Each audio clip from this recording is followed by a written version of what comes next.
Assalamualaikum warahmatullahi wabarakatuh.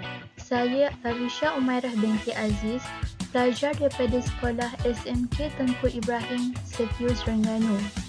Guru mata pelajaran Geografi saya ialah Tuan Nurmandi bin Tuan Ismail atau lebih dikenali lagi sebagai Papa Geo. Hari ini saya akan menerangkan tentang 5.32 iaitu pembangunan berterusan atau dikenali sebagai pembangunan lestari. 1. Konsep pembangunan berterusan, mapan atau lestari. Pembangunan berterusan ialah pembangunan yang dapat memenuhi keperluan generasi masa kini tanpa menjejaskan keupayaan memenuhi keperluan generasi akan datang. 2. 8 prinsip pembangunan lestari. 1. Menjana atau menggalakkan semula pembangunan ekonomi. 2. Mengubah kualiti pertumbuhan ekonomi untuk menjamin kesejahteraan hidup. 3. Memelihara dan mempertingkatkan asas sumber. 4. Memastikan aras penduduk yang boleh ditampung. 5. Mengorientasi semula teknologi dan kaedah pengurusan risiko. 6. Mengintegrasi alam sekitar dan ekonomi dalam membuat keputusan. 7. Memperbaharui hubungan antarabangsa. Dan yang terakhir iaitu yang ke-8, mengukuhkan kerjasama antarabangsa. Prinsip pembangunan lestari yang pertama iaitu menjana atau menggalakkan semula pembangunan ekonomi bermaksud menggalakkan pertumbuhan ekonomi di negara sedang membangun bagi mengatasi masalah kemiskinan. Sektor pertanian perlulah dimodenkan dan dipergiatkan menjadi sektor perindustrian. Di Malaysia, sektor pertanian dimodenkan dengan konsep baru iaitu pertanian adalah suatu perniagaan. Pertanian sebagai perniagaan jana pendapatan rakyat. Datuk Haji Hasim Rusdi iaitu Pengerusi Jawatankuasa Bertindak Pertanian dan Industri Asas Tani Negeri Sembilan berkata, usahawan berpendapatan RM3,000 hingga RM5,000 telah bertambah daripada 467 orang pada 2013 kepada 779 pada 2014 dan 790 pada 2015. Hasil pertanian dikomersialkan secara terus dari ladang dan dijadikan bahan mentah produk-produk baru industri makanan. Ini dapat dilihat melalui gambar rajah di bawah. Ini merupakan contoh kaedah pertanian moden secara vertigasi. 2. Mengubah kualiti pertumbuhan ekonomi untuk menjamin kesejahteraan hidup bermaksud pertumbuhan ekonomi dilakukan dengan cekap secara lestari, equity mempunyai nilai tinggi, memenuhi keadilan sosial dan mementingkan keselamatan penduduk.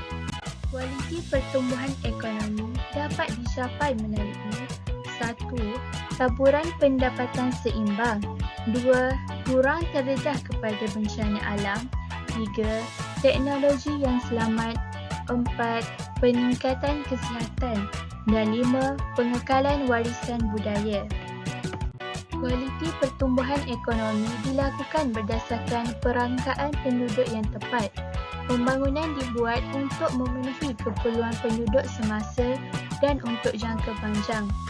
Pelaksanaan Banci 2020 dilakukan melalui Online Self-Listing OSL, e-Census, Computer Assisted Personal Interviewing CAPI, Computer Assisted Telephone Interviewing CATI dan Intelligent Character Recognition ICR yang melibatkan 32.6 juta penduduk iaitu anggaran 2019.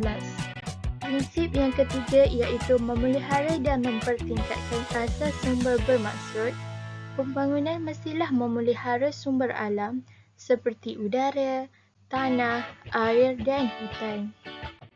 Selain itu, penggunaan tenaga yang menjimatkan untuk jaminan masa hadapan seperti tenaga ombak, hidroombak atau tenaga solar. Sumber tenaga alternatif perlu dikaji dan dijana bagi menampung keperluan masa akan datang. Prinsip yang keempat iaitu memastikan aras penduduk yang boleh ditampung. Ini bermaksud memastikan jumlah penduduk seimbang dengan keupayaan negara untuk mengelakkan lebihan penduduk. Perkara ini dapat dicapai dengan cara mengawal kadar kelahiran. Prinsip yang kelima iaitu mengorientasi semula teknologi dan kaedah pengurusan risiko seperti memperkenalkan teknologi baru yang mesra alam, misalnya teknologi hijau, serta mencipta teknologi yang selamat dan kurang risiko.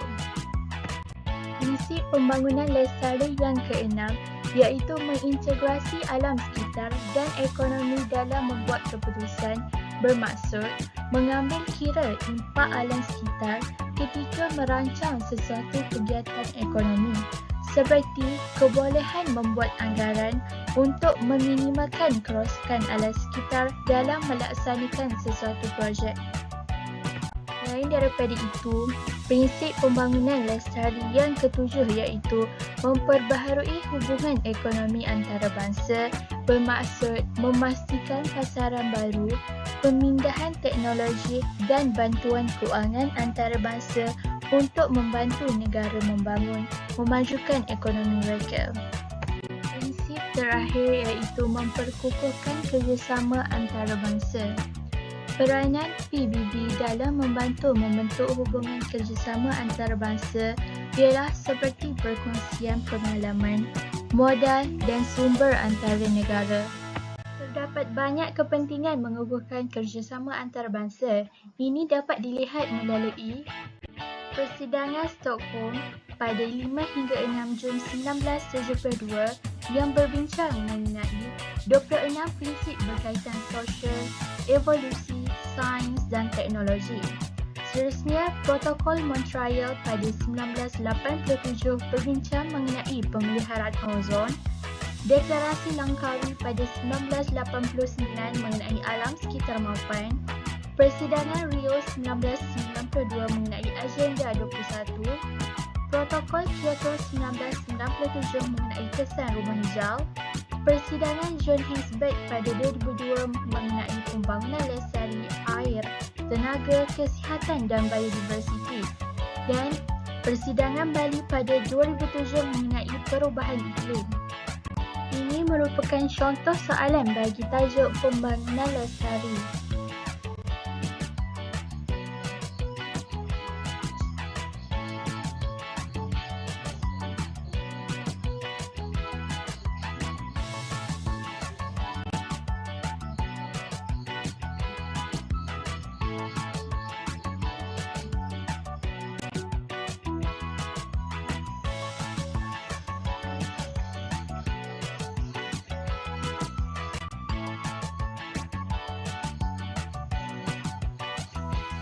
Ini sahaja daripada saya. Semoga anda lebih memahami tentang tajuk pembangunan lestari. Sekian, terima kasih.